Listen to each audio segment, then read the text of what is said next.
திருச்சி மாவட்டம் துறையூரில் பிஎஸ்என்எல் ஊழியரை முதல் மனைவி கழுத்தை நெரித்து கொலை செய்துள்ளார்.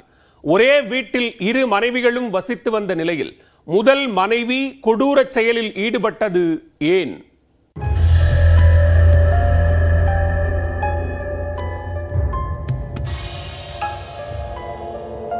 திருச்சி மாவட்டம் துறையூர் தேவாங்கர் நகரை சேர்ந்தவர் 55 வயதான அண்ணாதுரை. துறையூர் பிஎஸ்என்எல் அலுவலகத்தில் இவர் இளநிலை பொறியாளராக வேலை பார்த்து வருகிறார். இவருக்கு 2 மனைவிகள் உள்ளனர். முதல் மனைவி பத்மினிக்கு பிறந்த மகள் திருமணமாக்கி வெளியூரில் வசித்து வருகிறார். 2வது மனைவிக்கு குழந்தைகள் இல்லை.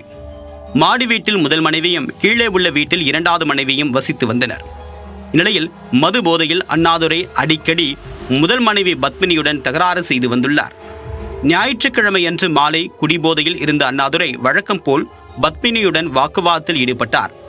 சண்டை வேண்டாம் என்று விலகி சென்றவரை தகாத வார்த்தையில் பேசி காயப்படுத்தியதாகவும் தெரிகிறது. இதனால் ஆத்திரமடைந்த பத்மினி வீட்டில் இருந்த கயிற்றை எடுத்து கணவனின் கழுத்தில் போட்டுள்ளார்.